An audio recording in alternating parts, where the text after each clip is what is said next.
This is my ranking of the most prominent, iconic, memorable and influential depictions and retellings of the Titanic tragedy in film, television and other forms of media since the sinking in April of 1912.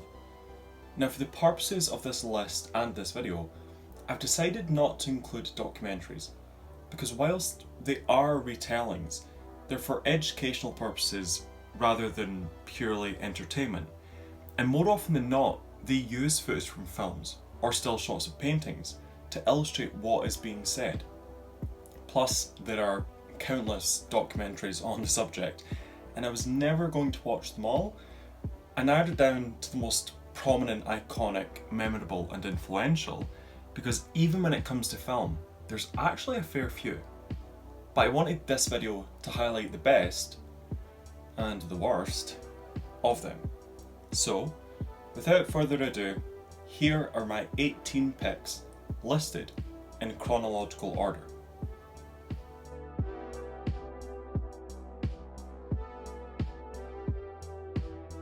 The first motion picture about the sinking of the Titanic.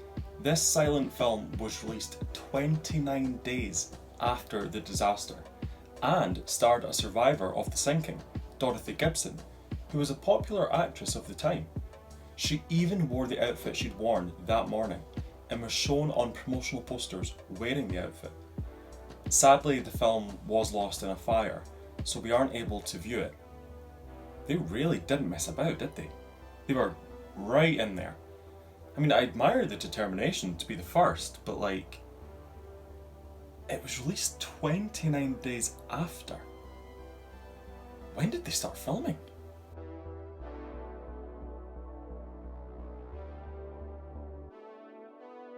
The entirety of this German silent film is available on YouTube, and it's definitely worth watching, even if you just skip to the drama unfolding. It gives an idea of what the special effects in the Dorothy Gibson Titanic film might have looked like, as it came out just a few months after. It's also a straight up retelling from the filmmakers of the disaster, with no anti-British bias or propaganda thrown in there. But we'll get to that. They built a set for the wireless room, so a lot of the action takes place here, and the set they built is flooded, which is cool to see. The collision scene takes place in a set that could be inspired by Titanic's Palm Court or Veranda Cafe.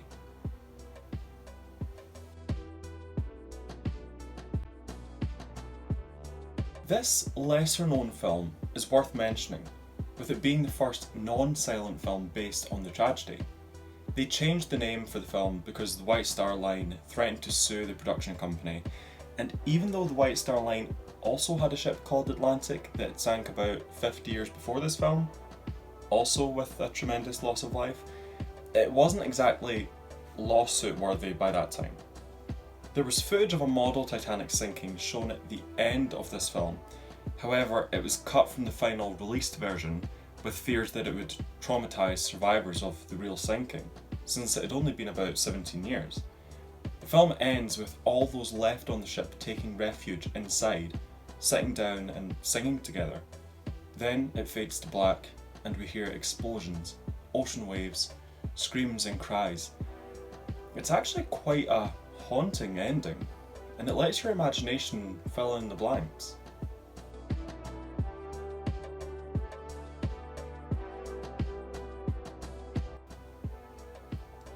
Also known as Nazi Titanic, the full film can be found on YouTube and it's literally titled as Nazi Titanic. This German film was made at the height of World War II and was produced purely to make Germans of the time feel great about themselves, boost morale and paint the British and Americans in a negative light. There's even a German ship officer they create purely as a fictitious hero and leading man for the film. And Bruce Ismay is portrayed with the most xenophobic, money-hungry, cowardly, backstabbing, self-interested, anti-Jew depiction imaginable. It's pretty gross. To sum this film up in one word, yikes. However, bonus points for this whole look. It's a vibe.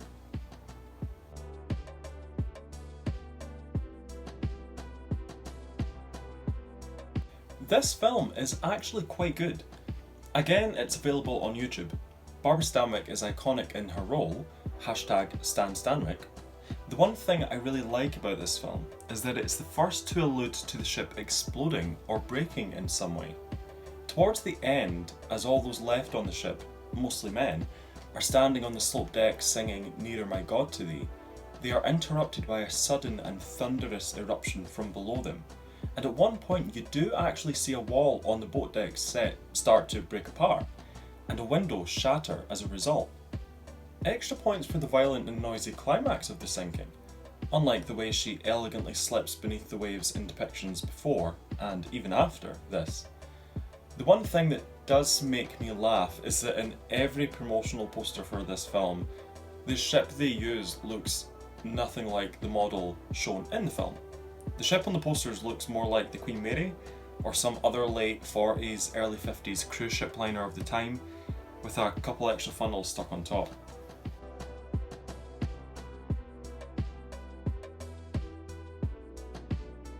A classic, based on the novel of the same name by Walter Lord, who spoke to survivors and included their accounts in his writing of the novel. It's viewed by many as probably the most accurate depiction of the night's events. Not so much in terms of the sinking, but its portrayals of those involved and the events which took place. You do get a real sense of what happened that morning on April 15th, 1912, and with the involvement of those who were actually there, it's easy to see why.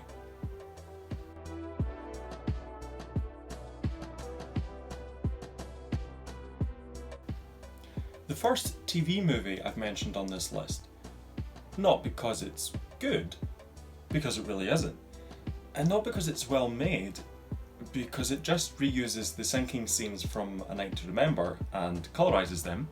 This movie could have gotten away with slapping the Queen Mary on the promo posters, since most of the exterior ship shots were actually filmed on the Queen Mary.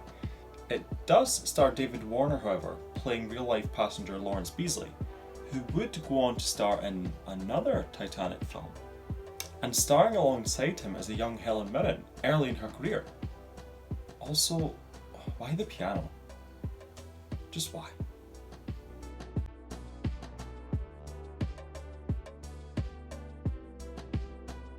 What is there to say about this film? The images of the ship rising out of the water are mesmerising, as long as you ignore the fact the ship has a lot of inaccuracies. And it brought to the big screen something that scientists and inventors had been wanting to do ever since the ship sank in 1912.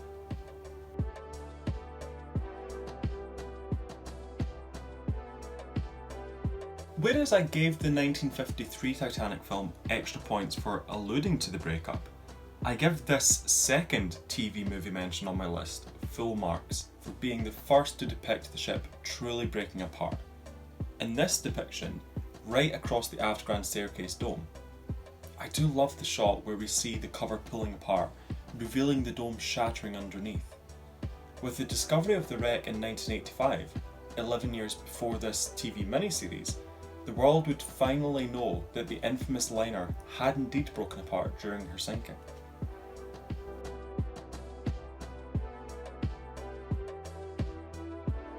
The first game mentioned on the list.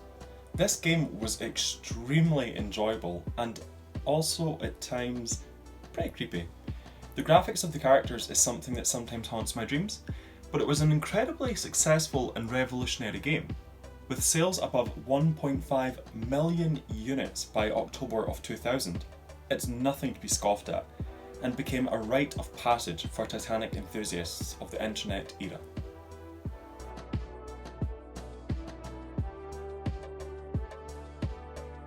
Whilst I don't love this musical, or musicals in general, I must say the staging concepts and designs for this show can be absolutely incredible.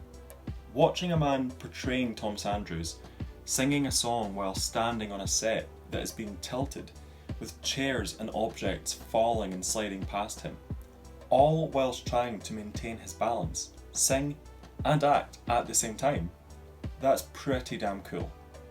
Also, the more recent production that took place on scaffolding built in a lake had the promos show a chandelier being submerged. A more abstract take than the literal Thomas Andrews example, but incredibly beautiful and poignant.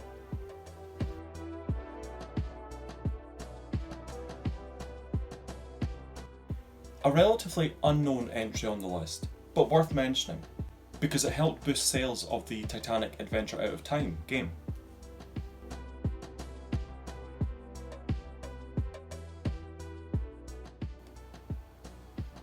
The first animated film on this list, and it comes as no surprise.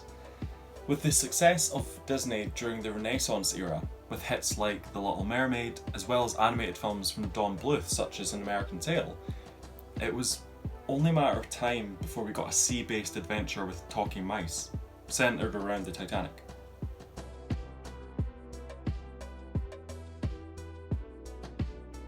It is no coincidence that the main couple in this animated outing look just like Jack and Rose, because in the same film we have a knockoff version of Pongo and Perdita from Disney's 101 Dalmatians. Also, if the crew of the Titanic in 1912 had known the sinking of their ship led to this scene with a rapping dog in a cartoon based on the tragedy, I think they would have actually ordered the ship to slow down, or maybe even stop sailing once darkness fell. Anything to prevent the collision with an iceberg, and thus prevent this rapping dog from being thought into existence.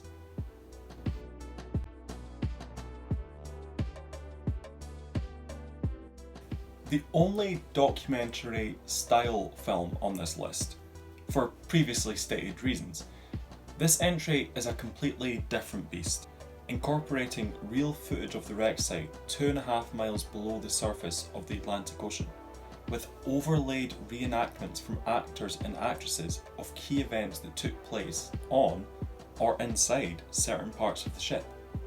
Technically speaking, it's spectacular, and visually speaking, it's breathtaking.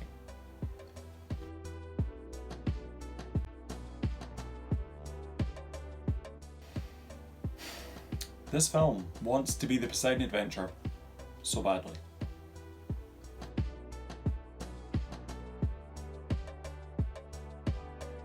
Created by the same person who created Downton Abbey, I had such high expectations for this when it came out around the 100th anniversary of the sinking.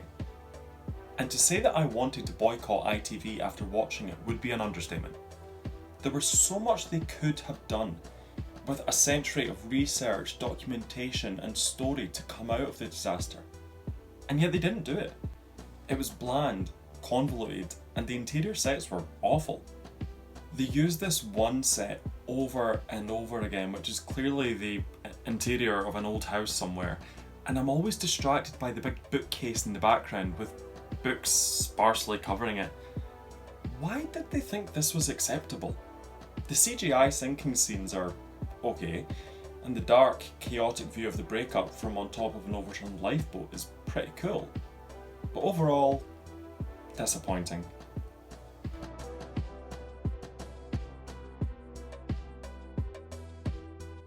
I've already made a lengthy video on Titanic Honour and Glory, but these guys certainly helped to drum up more interest in Titanic with the general public, as news of their true-to-life 100% digital recreation of the famous ship was circulated in news segments and online articles.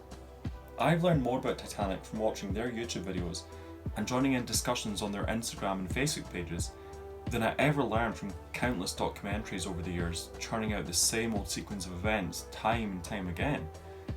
Listening to their annual live streams detailing the disaster, with real-time animations of the ship sinking, discussing anything from port lists and how that affected flooding, to the procedure of the lifeboats being launched and how the crew went about doing that. Certainly, Titanic Honour and Glory has taken the tragedy fully into the modern day.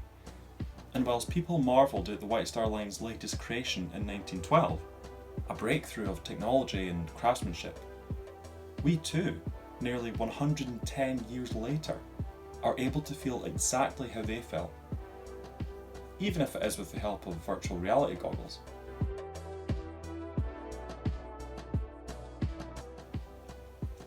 So in the span of 109 years, we have had kind of cash grabs 29 days after the sinking.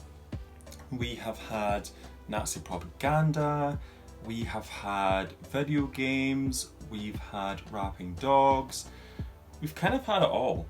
And who knows what the future for Titanic holds. I mean, if I had the chance, I'd love to make a film about Titanic that was really kind of like a psychological horror, you know, the very human element of it all, of, people on a stage essentially, a tilted, fully lit stage, and all these moral dilemmas and, personal dramas unfolding. Basically, I want to do what the creator of Downton Abbey should have done, essentially. I don't want to do what he did, but do, right?